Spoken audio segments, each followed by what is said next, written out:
नमस्कार दोस्तों, मैं हूं वरुण बंजारा।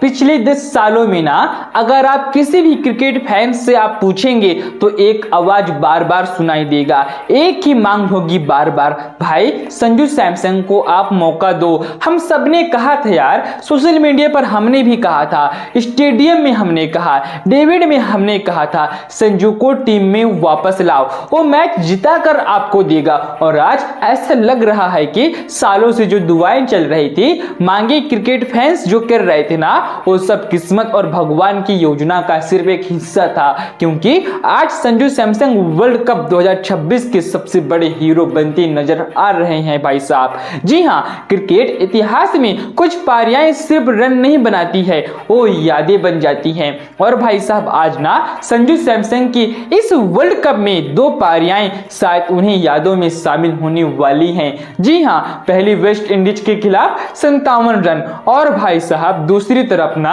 इंग्लैंड के खिलाफ 89 रन। ये दोनों मैच लगभग डू एंड टाई मैच थे। जी हां, एक गलत कदम और भारत टूर्नामेंट से बाहर हो सकता था, लेकिन भाई साहब उसी वक्त संजू सैमसन खड़ा हुआ था और उन्होंने टीम इंडिया को संभाल लिया था।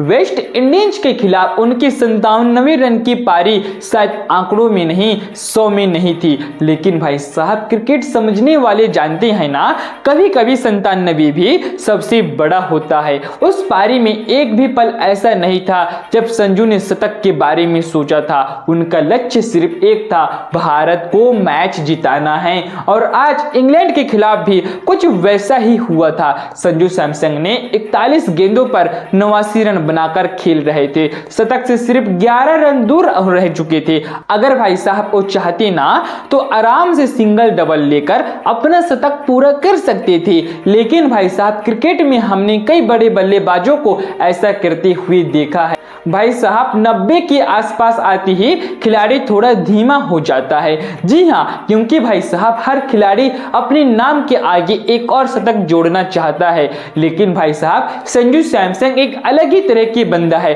और भाई साहब एक वैसा ही ऋषभ पंत है और एक वैसा ही हार्दिक पांड्या है, लेकिन आज के मैच में संजू सैमसन ने एक अलग ही किया है। अगर मुझे संजू सैमसन को एक नाम देना होना तो होगा सेल्फलेस संजू सैमसन। जी हां, क्योंकि उन्होंने अपने शतक के बारे में 1% भी नहीं सोचा है। जी हां, उन्होंने सोचा भारत के बारे में। उन्हें पता था कि अगर भारत को यह मैच जीतना है ना तो स्कोर पर 250 के पार जाना होगा, और इसलिए उन्होंने जोखिम उठाया था। उन्होंने बड़े शॉट खेले थे और इसी कोशिश में वो आउट हो चुके थे। जी हां, लेकिन तब तक वो भारत को उस जगह पहुंचा चुके थे जहां से मैच जीतना असंभव हो गया था। इंग्लैंड के खिलाफ संजू सैमसन की बल्लेबाजी सिर्फ अच्छी नहीं थी, वह डोमिनेशन थी। 211 का स्ट्राइक रेट देखते हुए भी सोचिए आप, दुनिया के सबसे खतरनाक तेज गेंदबाजों में से एक जोफ्रा आर्चर के सामने, और संजू ने उनकी गेंदों को मैदान के हर कोने में भेज दिया था। Cover drive, full shot, left drive, और भाई साहब हर शॉट में ना एक आत्मविश्वास झलक रहा था। आज उनकी बल्लेबाजी देखकर ऐसा लग रहा था जैसे उनकी कोई कमजोरी ही नहीं है।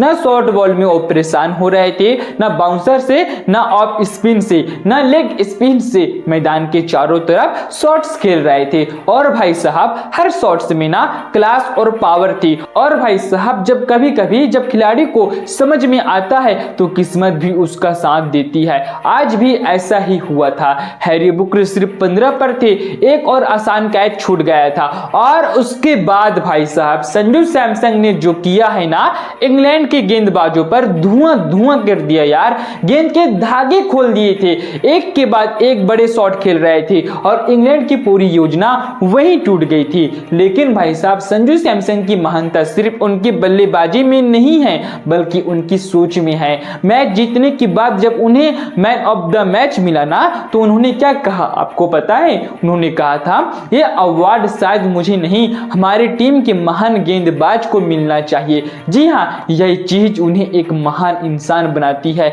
इस वर्ल्ड कप में संजू सैमसन का प्रदर्शन देखिए आप, 4 मैच 232 रन, 77 रन का औसत था, 200 से ज्यादा का स्ट्राइक रेट था, 22 चौके 16 छक्के थे। ये सिर्फ अच्छे आंकड़े नहीं है भाई साहब, यह मैच विनिंग आंकड़े हैं। जी हाँ है यार। और सबसे खास बात है संजू सैमसन का सफर आसान नहीं रहा है। कई बार उन्हें टीम से बाहर किया गया था, कई सीरीज में उन्हें मौका नहीं मिला था। फैंस बार बार कहते रहे संजू को आप मौका दो, लेकिन भाई साहब चयनकर्ताओं ने उन्हें सुना ही नहीं। और अब जब आखिरकार उन्हें मौका मिला है ना, तो उन्होंने साबित कर दिया है कि क्योंकि महान खिलाड़ी वही होता है जो मौके को पकड़ ले, और संजू सैमसन ने उस मौके को इतिहास में बदल दिया है। शायद कुछ साल बाद लोग सिर्फ इतने याद रखेंगे कि वर्ल्ड कप 2026 में भारत फाइनल में पहुंचा था, लेकिन जो लोग आज का मैच देख रहे हैं ना, उन्हें हमेशा याद रहेगा कि उस फाइनल तक पहुंचाने में सबसे बड़ा योगदान था, वो नाम है संजू सैमसन। आपको क्या संजू सैमसन की ये पारी आपको कैसी लगी? जसप्रीत बुमराह के जो 4 ओवर थे वो आपको कैसा लगा? क्या अगले फाइनल में अभिषेक शर्मा को खिलाना चाहिए या रिंकू सिंह को नहीं खिलाना चाहिए? संजू सैमसन ने जो लगातार 2 मैचेस तो खेल रहा है ना, क्या फाइनल में भी वैसा ही उनका प्रदर्शन रहेगा या नहीं रहेगा? ये सब कुछ आप हमारे कमेंट बॉक्स में बताइएगा। ठीक है, धन्यवाद। जय हिंद, जय भारत।